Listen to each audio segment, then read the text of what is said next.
2020. C'est en 2020 qu'on a sorti notre première vidéo Fatology sur Fate Stay Night. Depuis, on a sorti d'innombrables vidéos sur la franchise et... Quoi 8 quoi? Bah jusqu'à là on a fait 8 vidéos sur Fatology. D'accord. Bon, du coup, après avoir sorti 8 vidéos sur la franchise, on arrive aujourd'hui au plus gros morceau, qui est aussi notre partie préférée de Fate, puisqu'on va aujourd'hui parler de Fate Grand Order. Et si vous avez vu les autres vidéos, vous connaissez la chanson. Kyoto, balance le générique.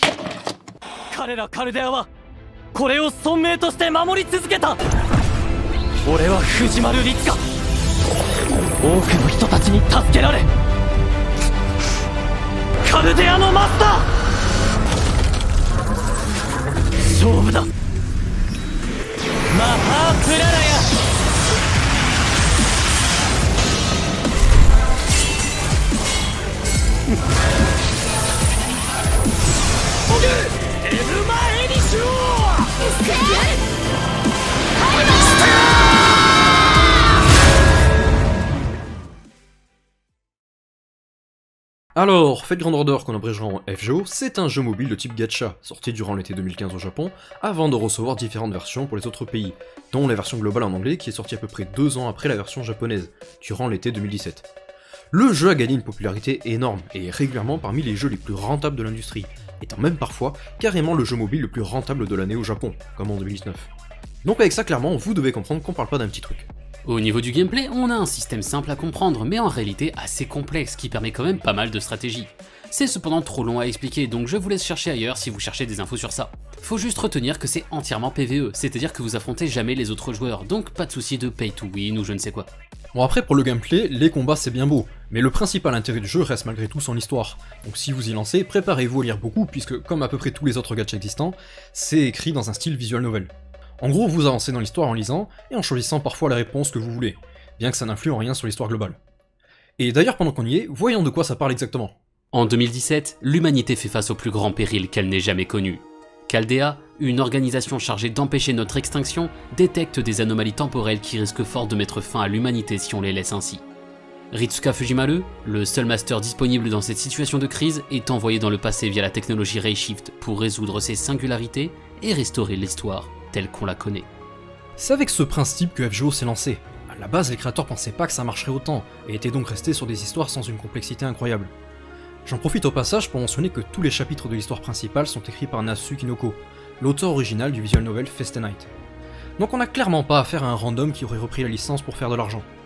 Mais bref, du coup face au succès grandissant du jeu, Nasu a fini par vraiment se mettre à fond dans le projet, et a proposé des chapitres de plus en plus longs. Si les premiers avaient en moyenne 75 000 caractères, avec l'arrivée du chapitre 6, Camelot, on est passé au double, avec une moyenne de 150 000 voire 200 000 caractères, et allant même jusqu'à 500 000 caractères pour Lost Belt 6, le chapitre le plus long du jeu et aussi le meilleur en termes d'histoire. Pour comparaison, ça représente 2 à 3 fois plus de mots qu'un roman moyen, juste pour la Lost Belt 6. Et c'est bien beau d'avoir des longues histoires, encore faut-il qu'elles soient intéressantes, et très franchement, vous serez pas déçus à ce niveau-là. Dans FGO, on suit la plupart du temps des grands mythes mondiaux revisités. On va par exemple vivre de l'intérieur le mythe du roi Arthur, ou encore l'histoire de Gilgamesh et Enkidu en Mésopotamie. On peut observer les relations des Argonautes comme Jason et Héraclès, ou découvrir le combat millénaire entre Arjuna et Karna du panthéon indien. C'est très simple, si vous connaissez les autres entrées Fate comme Fate Stay Night ou Fate Zero, vous savez qu'on a en général 7 servants par franchise, allez 15 si on va sur Apocrypha. FGO c'est près de 380 servants avec de nouveaux qui sortent presque tous les mois. Et ces servants, qui sont des figures héroïques voire divines, ils sont là à tout donner et se sacrifier en boucle pour dépasser leurs limites afin de sauver le monde. C'est clairement pas un truc hyper complexe, mais sérieux, y a pas plus hype que ça. Et là il s'arrête pas à l'histoire, mais va jusqu'au concept même du jeu. En tant que gros gacha game, l'histoire n'est bien sûr pas terminée. On a d'ailleurs eu la partie 2, et Lost Belt, qui se sont terminées récemment, et il y a quelques jours à peine, la sortie du nouveau chapitre, Ordeal Call.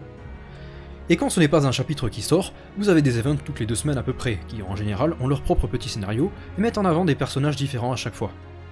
D'ailleurs, les images que vous voyez depuis tout à l'heure, ça vient des trailers pour les différents chapitres et events, qui sont toujours absolument magnifiques. Et bien sûr, comment ne pas parler des lives FGO? Tous les quelques mois, un gros live de FGO est annoncé. Pendant 2 heures, on y voit les invités, en général des seiyuu de certains personnages du jeu, faire des mini-jeux. Mais le plus intéressant, c'est surtout vers la fin, quand on passe dans le moment des annonces.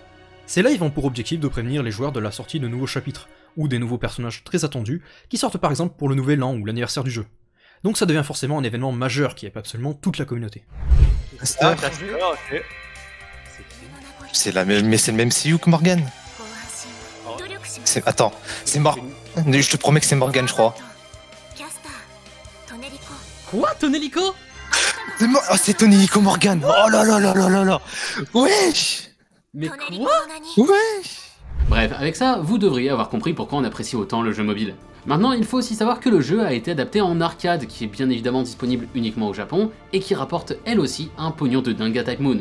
Bon, sur celui-là, on va pas y passer des heures, de toute façon, faut juste savoir qu'en gros l'histoire est moins développée, mais que pour cette fois-ci, vous avez du vrai PVP en équipe, avec du combat direct, des possibilités d'esquiver, etc., etc. Pas besoin de plus d'infos, de toute façon vous pourrez pas y jouer puisque c'est uniquement au Japon, et je voulais juste en parler pour flex parce que moi j'ai pu y jouer et que j'ai donc les cartes de servant. Ça me laisse pas indifférent. Et maintenant qu'on a fini de parler des jeux, reste la partie la plus importante, la partie sur les animés. Parce que oui, comme on l'a dit précédemment, le jeu a une excellente histoire, donc c'est tout à fait normal qu'il ait été adapté en animé. Il a d'ailleurs pas été adapté qu'en animé, mais aussi en manga, et en plein d'autres choses. Mais comme on les a pas lus, on va se concentrer sur la partie qu'on connaît, c'est-à-dire les animés. Alors les animés FGO, il y en a eu plein, et évidemment comme ça reste du Fate, c'est un bordel pas possible. Le premier sorti et le premier que vous devez voir, c'est Fate First Order, qui résume en gros le concept et pose les bases en adaptant le chapitre tutoriel du jeu. C'est un seul film d'environ 1 heure, donc c'est assez rapide. Après ça, vous avez l'adaptation du chapitre 7 Babylonia, qui est sorti en animé d'une 20aine d'épisodes, puis le chapitre 6 Camelot, qui est sorti après le 7 pour diverses raisons, et qui lui est adapté en 2 films. La logique voudrait que vous les regardiez avant le chapitre 7, mais en vrai l'ordre importe peu. Enfin, vous avez l'adaptation du chapitre 8, Solomon, le chapitre final de la première partie du jeu. Celui-là aussi est adapté en film. Bon déjà, on va pas parler de Camelot et Solomon puisqu'on a déjà sorti des vidéos review sur ces deux-là. Ce qui nous laisse donc Babylonia. L'épopée de Gilgamesh est parfois considérée comme le premier roman de l'humanité. Écrit en Mésopotamie il y a près de 3700 ans, elle raconte la longue histoire de Gilgamesh, roi d'Uruk, mi-homme, mi-dieu. Dans FGO Babylonia, c'est ce même Gilgamesh que nous suivons, après avoir perdu son ami Enkidu et avoir échoué dans sa quête de la vie éternelle. Depuis son trône d'Uruk, il dirige les derniers survivants de l'humanité pour résister face à l'assaut permanent de bêtes démoniaques et de l'alliance des 3 déesses. C'est dans cette situation que Fujimaru et la Team Chaldea arrivent en Mésopotamie pour l'aider dans cette quête. Bon, Babylonia déjà dans le jeu, c'était l'un des meilleurs chapitres, et de très très loin le meilleur de la première partie du jeu, ce qui explique qu'il soit le premier à avoir été choisi pour être adapté en animé. Et franchement, l'animé a su parfaitement retranscrire les qualités du chapitre. Que ce soit les batailles titanesques contre Dieu, ou les moments de joie quand nos persos vont boire une bière avec leurs nouveaux amis mésopotamiens, on se sent vraiment à leur côté. Et ça vient donc encore plus accentuer les moments dramatiques de la série, et ça, on n'en manque pas. On retrouve même des moments carrément horrifiques, avec les Lamus qui sont juste terrifiants. Le côté beaucoup plus humain de Gilgamesh était aussi juste trop cool à voir. Gilgamesh, on le connaît depuis le tout premier Fate comme étant un énorme psychopathe égocentrique qui souhaite juste s'accaparer tous les trésors sur Terre. Et là, le voir comme un roi toujours arrogant certes, mais juste et adoré de sa population, c'était un vrai plaisir. Une des qualités de Fate, ça a toujours été de nous faire accepter de par nous-mêmes qu'un perso soit considéré comme un héros ou un roi, comme on l'avait déjà dit dans notre vidéo sur Fate Zero à propos de Alexandre le Grand. Et bah là, c'est encore le cas. Gilgamesh a un charisme et une autorité naturelle incroyables, et on sait tous que si on vivait dans cette ville, on lui obéirait sans hésiter. Mais loin d'être juste un personnage ultra puissant et intouchable, on le voit vraiment dans des moments de faiblesse dans cet animé, notamment dès que l'on a affaire à Enkidu, son meilleur ami qui lui est maintenant opposé. Et là je parle que de Gilgamesh, mais on a dans Babylonia de nombreux personnages parmi les préférés des fans, avec entre autres Merlin, Ishtar, Ereshkigal ou même Uchiwa Kamaru. En fait, c'est ce point qui est l'une des plus grosses forces d'FGO. Dans les Fates habituels, les servants sont invoqués à notre époque pour se battre pour nous. Mais dans FGO, c'est Fujimaru qui est invoqué dans l'époque des servants pour les aider à sauver le monde. On voit donc tous ces servants dans leur environnement naturel, avec l'impact qu'ils ont sur leur monde.